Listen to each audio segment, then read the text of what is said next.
Well, good afternoon, everybody, and thank you for joining us for our very first Virtual Thursday of 2019. It is January 3rd, 2019, and wanted to give a shout out to a few people that I saw out there that I know. Chief Helms, thanks for joining us. And of course, Larry, I saw that you were able to make it in. Glad to talk with you today. Joining us or teaching with us today is our guest presenter, Lieutenant Troy Hipsley from Hampstead Volunteer Fire Department in Maryland. Troy, didn't you say you saw somebody on there you wanted to reach out to? Yeah, Chief Jason Tyler from the Westminster Fire Department here in Maryland. They're a user of the system as well. Awesome. And then also joining us today is our Business Development Analyst Tom Louis, a very good friend and mentor of mine. And Tom's going to be flying today as our wingman, kind of answering questions in the background. And Tom, didn't you say you saw someone out there as well?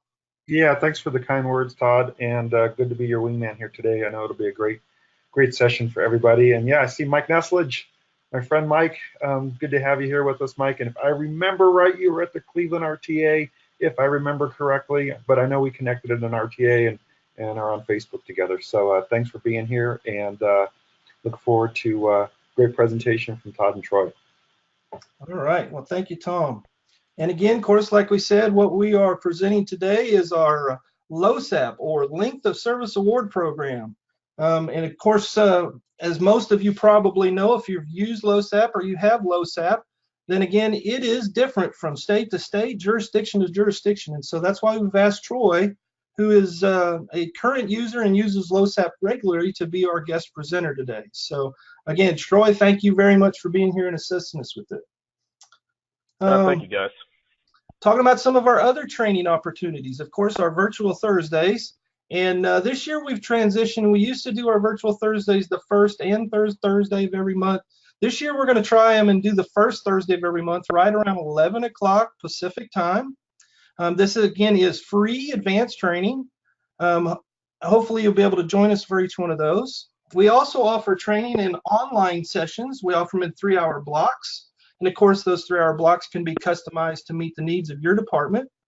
We also offer on-site training, very, very advanced training where we can come out and spend 2, 3, 4 days with you and your department and go through the entire system, turning you into train the trainer power users of emergency reporting. And then also we offer our regional training academies. And we've got a couple of training academies scheduled for the year already coming up. Our very next one is next month, February 5th, 6th, and 7th in Myrtle Beach, South Carolina. Hope you can join us there. If not, in April, we'll be in Dallas, Texas, April 10th, 9th, 10th, and 11th. And then we'll follow that one up in May, where we'll be in Anaheim, California, the 14th, 15th, and 16th. So if you have an opportunity, great opportunity to come out, spend 3 days, and again, walk away as an emergency reporting, train the trainer, or power user. All right, and then finally, if you need any resources, if you need any help, feel free to go to www.emergencyreporting.com. Obviously, that is our website for resources and news events, or to get more information about the regional training academies. And then, of course, if you need any assistance, have any questions for us in training, want to set up some online training, get some quotes for on-site, anything like that, feel free, send us an email at training@emergencyreporting.com, and we will promptly answer that and get you what you need. And that is all I've got for that. So let me turn this over to Troy and make Troy our presenter. It's all yours, Troy. Okay. What basically we want to do here, folks, is look at a live system. This is my actual company's live system. It has actual data from 2018 in it, so that we can walk ourselves through here and get more familiar with the LOSAP program as we run through it. LOSAP, as Todd said, is very dynamic. We found it more prevalent in the Northeast portions of the United States, but it can be open and offered to anybody through this module. Each system is designed and is going to be customized to what you all need it for. And a couple of things that we start off with is we'll show you where the normal settings are for the LOSAP. It's in your administration module. You can click on that. And I apologize if we're having a little bit of internet lag here. So in your administration tab under your personnel settings, you'll have a setting in there. There when I'm populated just now, where you can set up LOSAP settings and LOSAP users. To start off, we're going to go into the LOSAP settings portion of it, and this is where you're going to customize for your department of what you need to track. In a nutshell, the LOSAP module tracks itself from different portions of the system. It tracks it from your incident modules through events, through training, and all compiles it as into LOSAP. So when you get into your LOSAP settings, you have a drop down here where it has the different years, and you can roll over your settings from year to year, which makes it really nice. So once you have a year set up, like we were already set up for 2018, all you have to do is select it and hit rollover, and it takes all of your settings that you have set up in here for LOSAP and migrates it to the next year. So as far as events, training, and incident max points, you set that all up here, and this is all derived from what you have set up in your events module. So in my jurisdiction, you have incidents, training, juniors, drills, sleep-ins, standby details, meetings, fire prevention, and fundraising, and then the maximum points that somebody is going to be allowed to accrue over the course of the year. We also have some personal categories that you can scroll down to, and this would be any personal categories outside of those actual events modules that we're pulling from. And in our circumstance, we've got elected and appointed officers. They can get a maximum of 25 points a year. And then anybody who's active military gets their total of 50 points a year, which in Maryland equates you as being qualified for the LOSAP tax deduction and any being LOSAP certified, basically. The last column down that we had would be the incident response percentages, and this is where you set up how many points that somebody can get for a incident response, whether you go with the flat percentage, the dynamic percentage for the incidents, percentage of all incidents, and points per percentage. We use the points per percentage, and everybody basically gets 100% points for 100% of their responses. And I'll let Todd or Tom jump in there and explain the other three. Okay. Well, like said, for flat points, flat percentage there, it's incident participation percentage to receive points. And so if you set a flat percentage that they have to meet 20%, once they hit 20%, then your points will start to accumulate. If you want to click on the dynamic percentage there, Troy. And again, this is set by you, but this is where you can set up a range. And if I remember right, this was specific for New Jersey. New Jersey uses a lot of this. And so for fire percentage credit, for calls for 1,000 to 1,001 to 1,500, minimum points is 5, maximum points is 25, and so on. And those percentage ranges can be adjusted. As well as for fire percentage, rescue percentage. So you can go in and adjust or add your percentages in there. That's what the action over there under action is. You can edit each one of those. And so you determine what percentage points, your maximum, your minimums, and all that, and what the points are. So that's completely editable to what you and your department tracks. Then you have percentage of all incidents. And of course, on this one, this is where you add a range. And so, for example, maybe you add a range for responses between 0% and 10%. You're going to have a minimum of 5 points and a maximum of 10 points. And again, you go in and set the ranges and what your different points are going to be.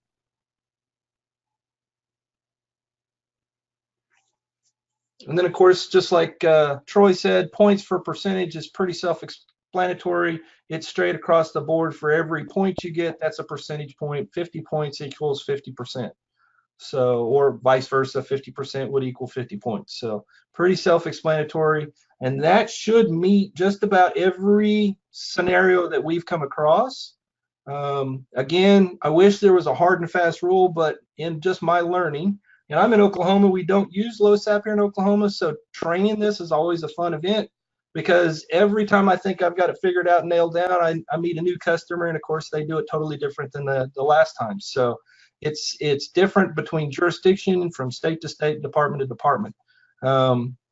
If it's different for you than what we've shown you, obviously we can get with you offline and work on that. One thing I did want to point out, I forgot to mention in the beginning, there is a handout that everyone is able to download, and that handout, of course, is our LOSAP User's Guide, which walks you through these settings and helps to explain each one of these different areas. All right, Troy, back to you. Very good. We'll jump back into one of the other settings that you're going to have to look at when you want to track LOSAP, and that would be your payroll settings. Again, I apologize for the internet delay. But within payroll, if you go into settings, and this is something you're going to have to set up whether or not you use the total payroll package for emergency reporting to track payroll, if you want to use it for LOSAP. Up in the top here, you have enable hourly payroll for incidents, payroll for training, payroll for events, enable time cards. These are all check boxes that you can check with.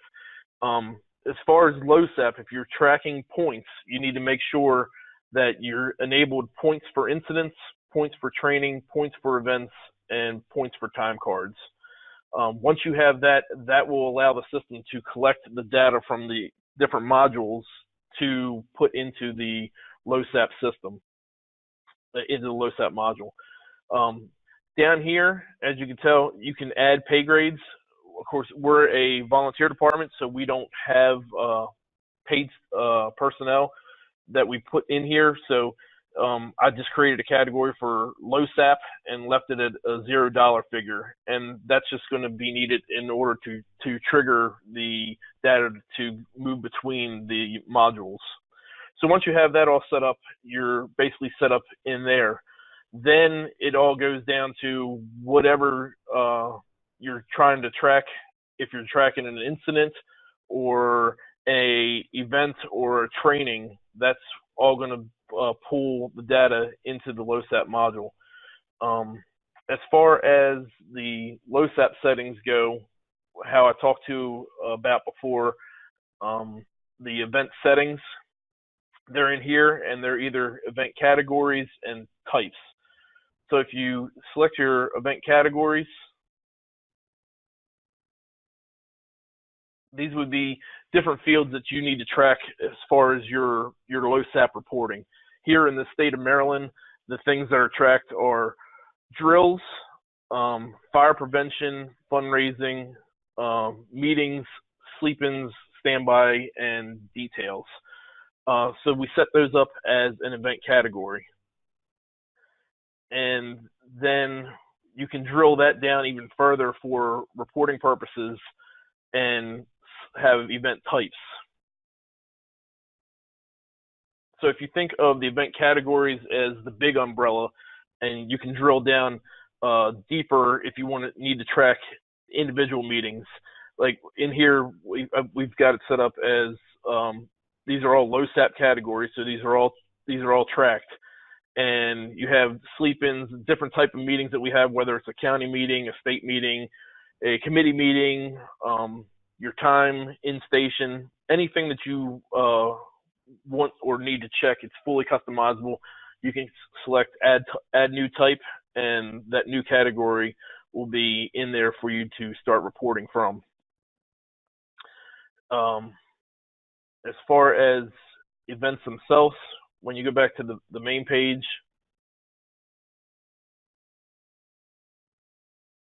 anytime that you need to add a different event that you're going to use for your LOSAP tracking, then you come into the events portion, and you can go to event list by category, and this is going to pull up all your different categories that you have, and then you can go into each of those categories. If we wanted to put somebody in for a drill, we just simply point and click, and that's the nice thing about this system is once you've got all your settings in place, it really is point and click, and not a whole lot of end user intervention. So you can add a new type of event. We'll walk through one of these so we can. And I apologize for my computer here. Anyways, start an event. You can put the event details in here. The event type, you can drill that down, and it's going to pull up any of those categories that we had, the event types that we had in there. Give it an event name, and then check off any of your personnel that were in attendance. Go back in here to an actual event and show you how we actually give the actual points that the system computes from. So if we get to completed events list, it's going to give you, again, the historical record of everything that you've put into the system so far.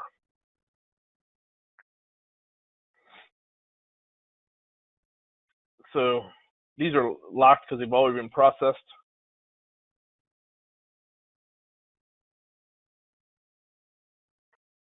So if we go into this event that was completed, we can actually step through the process and show where the actual LOSAP points are given. And again, that's going to be driven by each jurisdiction, state, what your own guidelines are going to have to be. So once you have the personnel selected on, when you go to page 2 of an event, it's going to populate with the people that you selected. And then over here, you've got, if you're tracking hours, it'll show up as a column. And if you're tracking points, it'll show up as a column too. And this is where you award the amount of points. And then that pay grade of that LOSAP category that I showed you guys how to set up in payroll is here as well. Once you do that and you go to the third page, it'll ask you to verify the data and lock the data. One of the things when you're putting in the events for LOSAP credit is if you leave it unlocked, a lot of the different reports will ignore that data until it is authorized.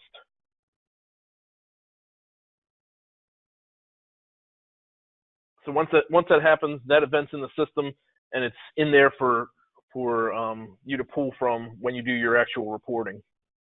And again, the LOSAP program as a whole, it's going to pull from your incident module, from your training module, and from your events module. Incidents, it's going to be the same way without going through a course on how to put a actual call in. The LOSAP points are going to show up as a final page the same way as they did on the events page when they're in the events module.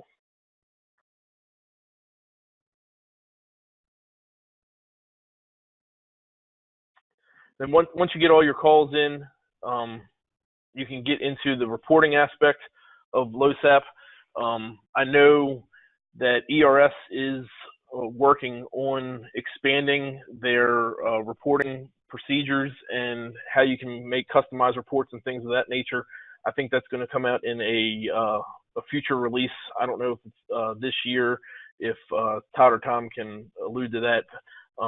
But they do have 3 or 4 reports that are already in the system that are based off of LOSAP, and I haven't found anything that's not in this one report that I'm going to show you. It's report number 1739 for LOSAP that it pulls from all the events, the training, and the incidents. Did you guys have, when they're looking at doing that whole reporting module overhaul? So there's going to be a release in probably quarter 1 of this year of a new analytics tool that will include dashboards. And there's been talk about a LOSAP dashboard, but I can't give you an ETA on exactly when that will be. That part of it will be deployed. but just keep an eye out as we progress through 2019. There'll be a whole new, what we call our business analytics tool, but it'll be part of the analytics module that'll be rolling out here in the next few months or so. Right. So for those of you that are viewing this webinar, if you want to write down this report number 1739, or of course you can search for it, this is going to be the go-to report that we're using here in the state of Maryland. It gives you the ability to run a report for all your personnel. You can pick multiple people, or you can just drill down to one person. So if you drill down to one person and you go to the calendar year that you're looking for and you create the report, then the system goes through and pulls the data from all the calls and calculates it pretty fast, depending on how many calls and data that it's actually pulling from. And then it puts it into a tabular format that you can either print from, save it as a PDF. You have the ability to download it as an Excel file or a text download. But if you look across the board, depending how your settings are, this is my report from last year. It shows you the amount of points awarded for the incident module, the number of incidents attended, the total incidents for your department, and then your percentage of responses. It also gives you, again, how we have in there the max points allowed for incidents is 25 points. It gives you your training points, your max training points that you're allowed, and your events points, any personal points, and then your total points overall. Again, this is going to be one of those customized things that Todd spoke about in the beginning, is all the departments are different, and we'll have to get with our tech support to help you guys set up what you actually need as far as your maximums and everything like that. But if you go down, it's a very detailed report. It shows you actually each incident number and the amount of points that you were awarded. Again, they're going to be based on your jurisdiction requirements. Here in Carroll County, Maryland, you basically get a half a point per response. And that's what the system's adding up for your total there. When you scroll down through that report, you get to training classes. It actually tells you the name and date of your training class and the amount of points that you got for that. And then it goes into your events module, and the report actually lists what you have set up in the LOSAP module between the event category, the type being drills, the maximum points you can get for drills, and then what you have obtained for that event category. So this is a very helpful report when we talk about LOSAP reporting and for any of your station LOSAP coordinators. And again, it ends up at the bottom with any elected or appointed office positions that you have put in there through that LOSAP module. So it's a real detailed report. I'll go up here and search. You can search for LOSAP in the actual search field, and it's going to pull up all the different reports. The different reports are configured. Some are set up for generic, like the 1739 report that I showed you. Some reports are set up for specific customers, and depending on what their individual requirements are, if you're not tracking the information that they need, that report may or may not work accurately or give you the correct results that you're looking for. So if you search for LOSAP, we've got 7 different reports in the system right now. Again, for speaking for the state of Maryland, the 1739 report is where we head to. Yeah, and with a lot of customers I've worked with, Troy, 1720 is a really good one as well. That gives you the summary of percentage of points per incident in training and events. It gives you all 3 of them in one report. So that's also a really good one if you're using the percentage settings.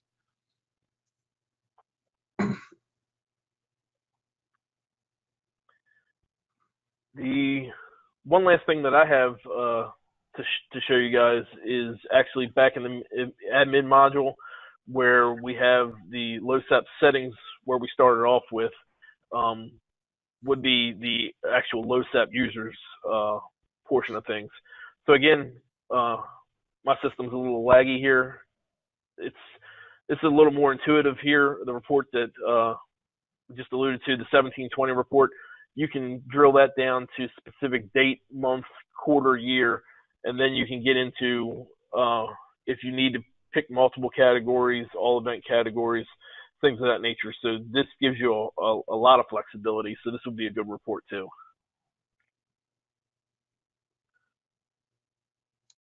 So in the administration module, again, once everything populates, you can go into what is called LOSAP users and personnel. And this is where you can actually award points if you need to do anything outside of the events, training, and things of that nature. So you can get into an actual person here. You have individual points, and then a LOSAP history. And this is an administrator account for our system. Let me jump into my actual account so that we can actually see real-time data.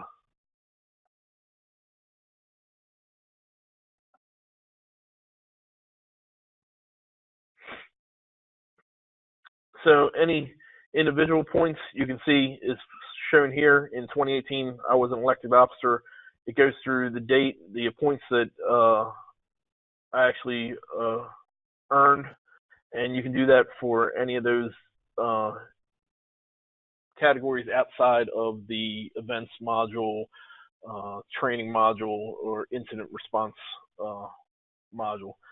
If you click on the LOSAP history, it gives you a breakdown of the person's LOSAP history and their total points that they got and whether or not they qualified. And then you can put any notes in here depending on if you gave points for any special circumstance. If they were deployed, full-time military, you could write that in there as justification, and it's a good record-keeping area here. That was a really quick overview of the LOSAP module and settings in the emergency reporting system. It takes a little bit of using, but I found that after using it on a daily basis, that once your settings are all set up, that everything is basically point and click and very intuitive, and you can drill down your reports from that reporting module. If anybody has any questions, I'll entertain them now. Yeah, we haven't seen any questions. You guys have anything else there? Correct me if I'm wrong, Troy. The one last thing that we haven't looked at, because I was under the assumption when I first started using LOSAP, is that once you put the points in, it would auto-calculate for that person, but that's not the case, right? You got to go pull the report and then populate those points in for each individual in the personnel list. Isn't that correct? Yeah, for the points outside of the events and training and incident modules. No, it's actually that's how you get your LOSAP history. It doesn't automatically populate those points for them. You have to put those in based off a report. Isn't that correct? Yes. Yeah. Yep. Yeah, that's a manual. For that LOSAP history. Yeah, you made a good point. That is a manual feature where you as the LOSAP coordinator would enter in the person's total points, and then you can put any notes there, like I said, of any special circumstances, but that does not auto-populate. You have to physically type that in as an end user. That's kind of what I was thinking too. And like I said, I was under the misunderstanding that when you put your points in, they would automatically populate there, and they don't. You pull the report, and then you go into each individual. That's what your LOSAP officer's for, is they go in and validate the points and then apply them to the individuals. Looks like we've got a couple questions here. And guys, you can see that on page 18 of the user's guide, just above the graphic there on the bottom of the page. It explains what Todd just said. It's a manual process for that LOSAP history. Again, not in the reports. Those are actually running reports and tallies, and then that actual field in the personnel record has to be manually entered. So don't worry, you're going to be able to get good numbers as long as you run the system reports. Yeah. Okay, so our first question is about our points are for incidents are awarded at the end of the year based on call percentage. Okay, so your settings, you're going to do a percentage of calls. And then each incident, as you do an incident, just like in the events that Troy showed you, you can assign points for each time you do an event. You'll do the same thing in the incidents. You'll apply points to each incident, and then that will calculate in that report. And you can figure based on your percentage, what your percentages are in your settings, how many points each person gets. So I hope that answers your question. Why don't you go over to incidents real quick, Troy, and show Okay. You can see that. Same person, are those points entered in an individual or through the event type? So hopefully I answered that in the incident. So incidents, training, and events, each one of those is a data point. And as you do a training event, or you do a incident, or you do an event, like for example, in Troy's account, he's got fundraising events. Each one of those have points assigned. Okay. And then one of the things that you can see is that after he shows this incident, then he'll navigate back to admin and show how you can adjust the incidents or adjust the points awarded based on the call percentage. That's one of the settings that Troy showed earlier, and that may help clarify things a little bit for you. And while he's pulling that up, I got an answer for Christopher. Generally, Christopher, if you were using LOSAP in Ohio, you would probably know it. I don't know that LOSAP is, or Ohio is a LOSAP state. It's not. It's more of a northeastern state. New York, New Jersey, Maryland, those states are using LOSAP in place of like a state-run pension system. Now, normally LOSAP is a state-funded system, but it's in place of an actual pension system. Yeah, the key thing why LOSAP was so critical for our customers in the Northeast, and why it's been around for about a year and a half, 2 years now. But why it was so in demand was that there's money tied to this in the form of what Todd just said. Because out here in the West, if you're a volunteer firefighter, there's no pension system where you're going to get paid, and we don't have LOSAP in Arizona. But like in the East, because it's so heavily concentrated volunteer fire in volunteer fire departments, this is part of a way to recruit and retain personnel based on their performance and more than anything, in their participation. And it allows them to accumulate these points, and the points are tied then to what kind of and it's like a pension, but what kind of incentive funds pay that they will earn at the end of their career, essentially through the state.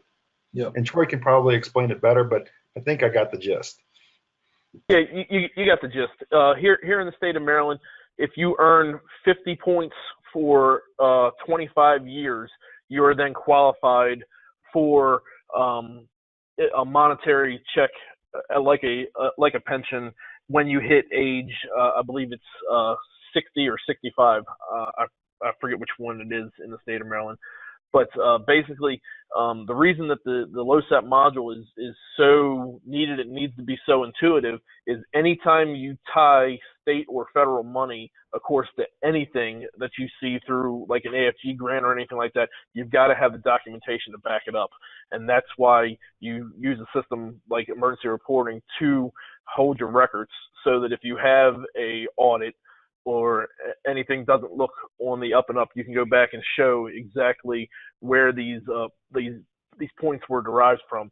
There are some companies here in the Northeast that are really getting jacked up, and their treasurers and presidents are getting in trouble with these companies because of their lack of documentation and not being able to prove where these points came from, and just having a piece of paper where somebody comes in and checks in that, yeah, I was there for a response.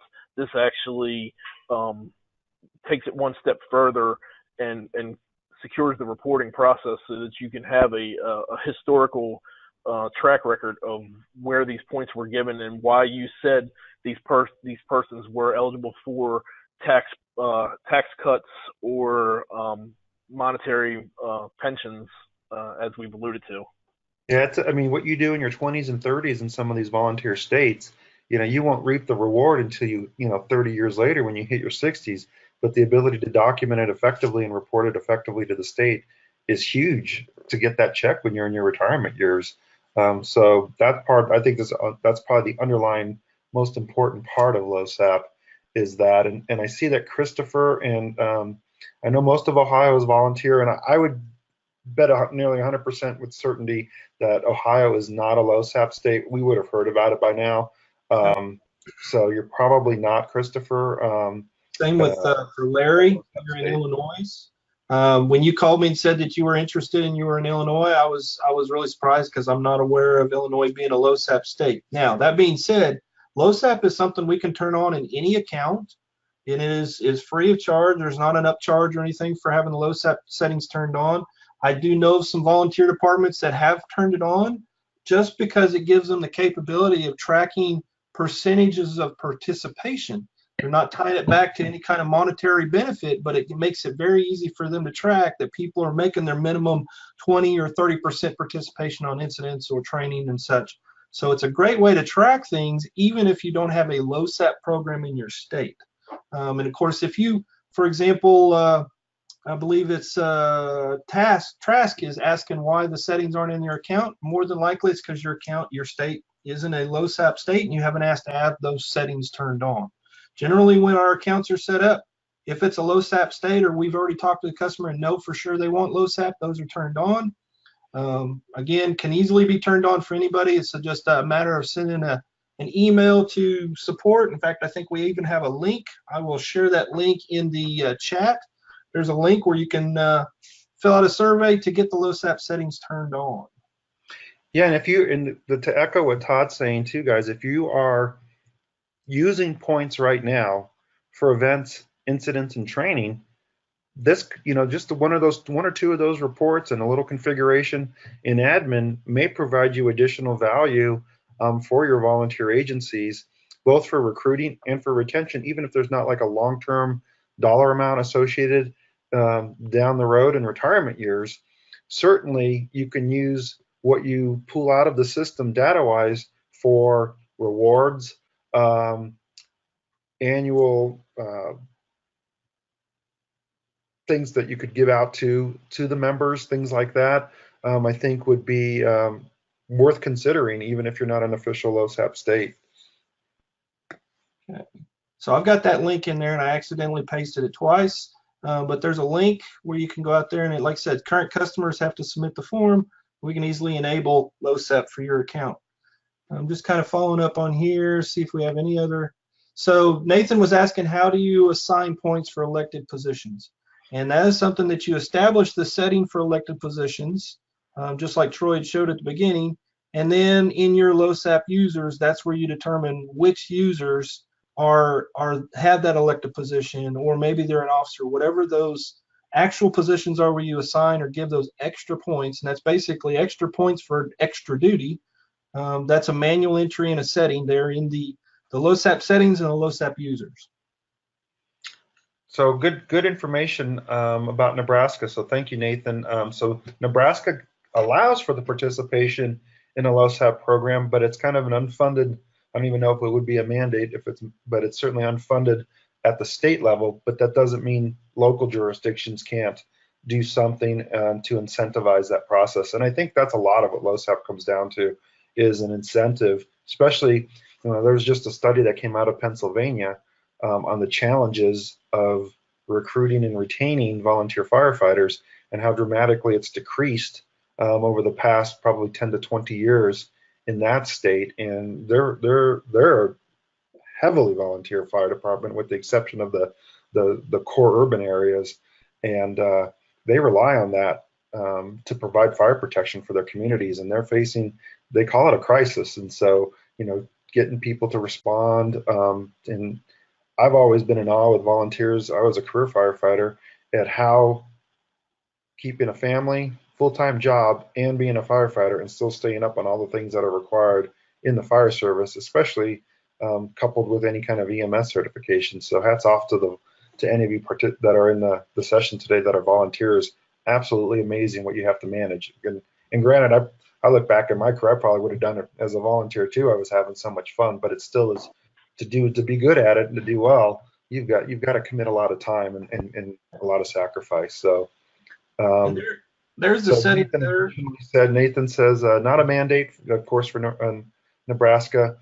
Jurisdictions offer it, and then many departments participate. So again, that's a state that does not require it or funds it.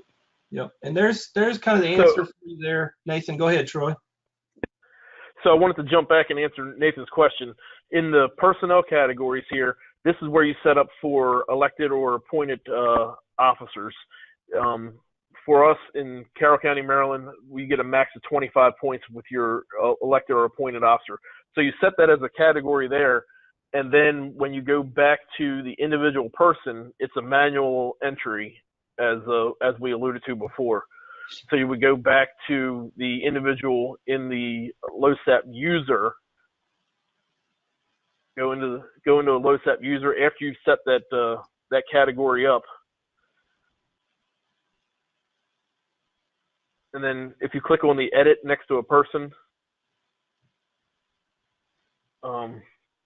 you can go into individual points, and right there's nothing there for this individual. If I add new, then I can select the category, and because I put it in there before, it'll be they're an elected officer for 2019. I put it in there. I can put you have to put a start date. You can put a end date. Again, this all depends if your system prorates or if you need for a full year. You can put that in there as an end date. Annual points, the maximum that I could possibly give is 25 points, and then you put down the actual points that the person earned. So then you would give them 25 points, and then that's how you assign the actual elected or appointed officer. Right, and the reason that doesn't auto-populate there is just like Troy said. If you prorate, even though it's a maximum of 25 points, maybe they only did it for a quarter of the year, so they get maybe 7 or 8 points. It allows you to be very adjustable to your specific needs. And Troy, just a couple of questions that I saw here. One, this is in addition to what you're getting for events and training and for incidents, correct? That is correct. This is anything above that's not tracked in the incidents, training, or events module. Excellent. And what's some other examples you've seen where people have done manual entries? I see you've got military and elected. What other things have you seen in your state that people can get additional points for beyond those three core items? As far as in our LOSAP program, that's it. That's it. Okay. You can get elected or appointed. The appointed office in the state of Maryland, that would be any person that's a chairman of a committee or thing of that nature. So, and one other question, you kind of piqued my interest now. So when you have submitted to the state your LOSAP reports, what has the response been? And that's kind of like the $64,000 question here, as far as what you're putting into the system, then what you get out through the reports, and then how the state accepts it and validates it. Can you share a little bit of that? This is actually our first year as a jurisdiction with emergency reporting. So I file my report at the end of January. So I'll let you know. But everything that I've seen, it makes all the calculations and makes everything user friendly. I can't actually run a report for the state of Maryland in emergency reporting and send it to the state. I've got to extrapolate that data as the LOSAP coordinator and put it on a state form.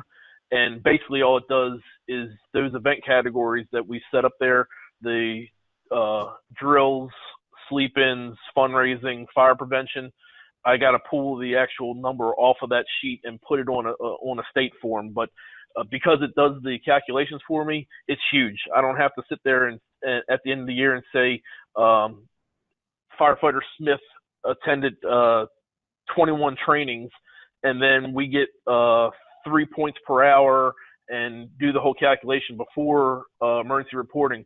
I actually had an Excel spreadsheet that did all the calculations that emergency reporting is doing for us. So it's huge for us here in Carroll County, Maryland. It also gives you that that validation if later on the state comes back and say, okay, show us how you came up with these points for this person. You've got all those records in the system. Absolutely. So if you were to look back on how you used to do it, Troy, compared to now, and again, I'm trying to illustrate for people considering this that's listening, from a time perspective, how much time would you say you've saved? I mean, as you've worked, I know this is your first year, so kind of ballpark, if you were to count in hours, how much has this saved you in time? It's huge because everything before was manual entry, and you'd have a spreadsheet, and then you'd have to go through all the paper reports, or however your department does it, and put it in manually, and then get that number and transpose it on 2 or 3 more sheets or things of that nature, where it's all condensed into an almost all-in-one program. If the state of Maryland accepted the report that I ran out of here, then it would be a one-stop shop.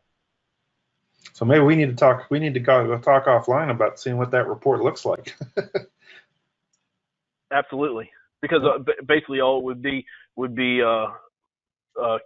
taking the calculations and carrying them over onto a custom report for the state of Maryland.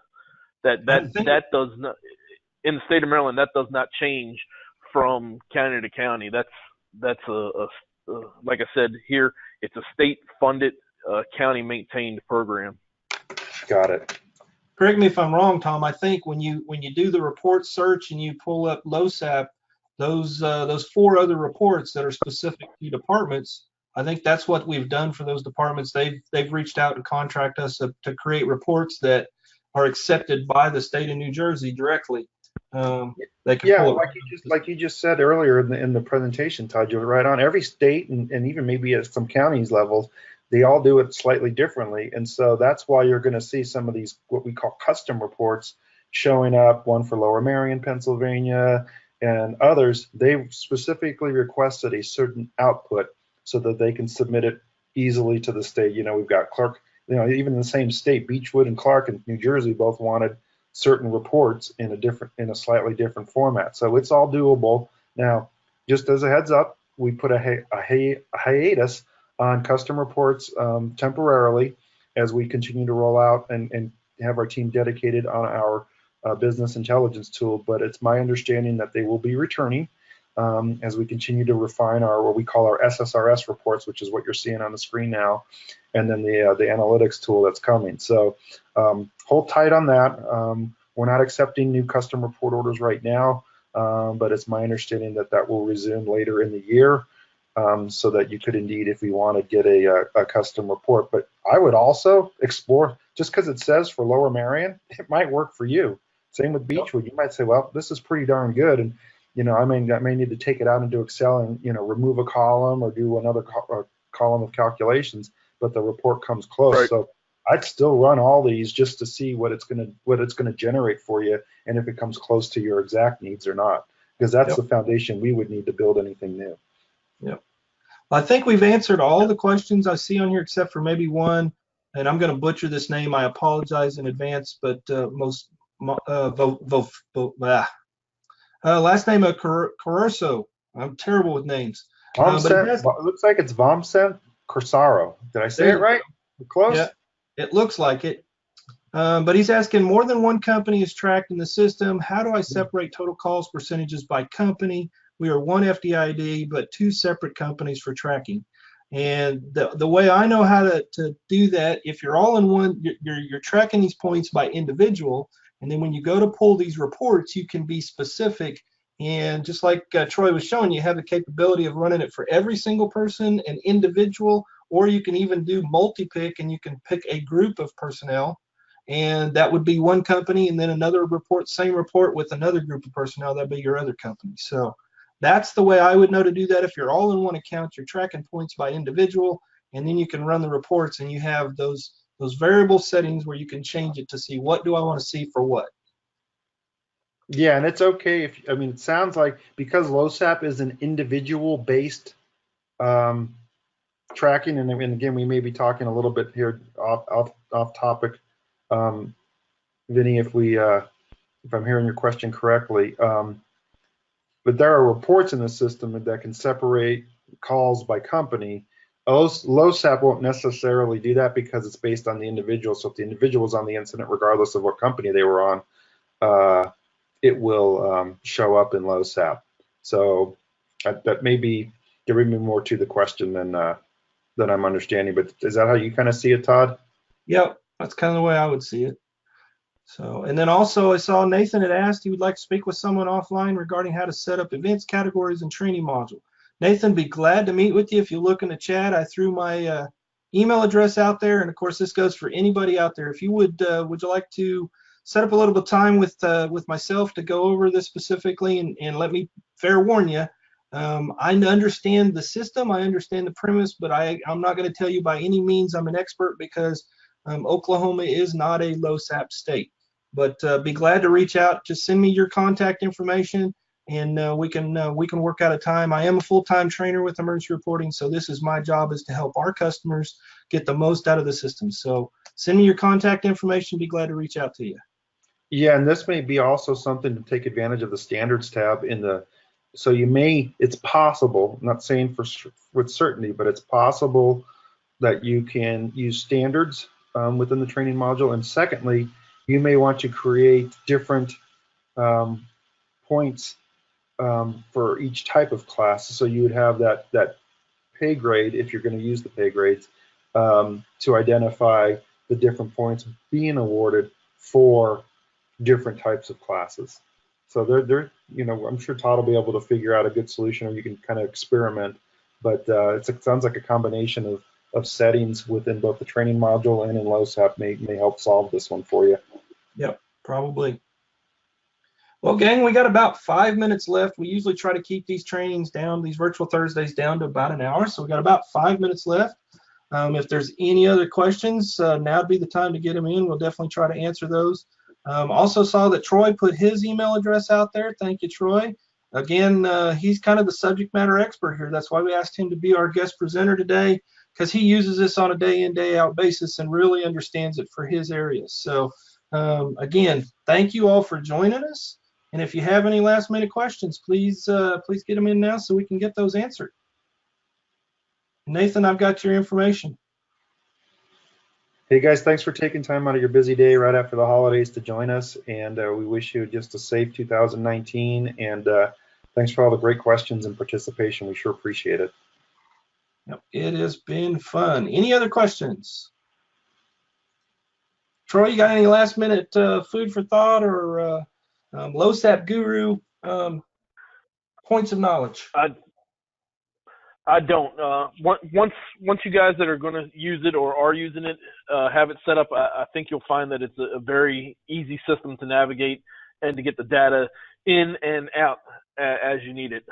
We did a very extensive search for who we were using for our RMS provider, and that is why one of the big reasons that we lean towards emergency reporting was the expectations, and now that we're seeing come to fruition the product that they put out. Because again, when we signed on, this LOSAP module wasn't a thing, and we were told by Tom and Stuart, hold on guys, we're getting ready to throw this out to you. I think it's going to solve everything for you, and so far it has. And Troy, I want to thank you too for coming on in your free time to join us, because like Todd said, having someone who's living in this daily, we know it, but you live it. And so we're grateful for that. And it's good to know now that both my job and Todd's job are threatened by you. So good job. Never. Did great. You did great, Troy. Thank you. Yep. Thank you very much. Again, I apologize. Heck of a great way to start out the first Thursday of the year is for me to forget to click through the slides and start the presentation. But that just means that Mark Wolf's regular job of hosting the virtual Thursday should be safe. He happens to be on vacation this week, and so that's where he's at. But if there are no further questions, we're going to go ahead and call it a day, put this one in the books. We should have this archived and into the knowledge base under our webinars on demand by Monday. Monday at the latest, we should have this out there for you guys to rewatch. So you can laugh at my mistakes, but then also take in some more of Troy's knowledge. Again, Troy, thank you for joining me today. Tom, thanks as always for being a wingman. I appreciate you being here. And again, just want to thank everybody for being a part of the emergency reporting family. You all stay safe, and I hope you have a great 2019.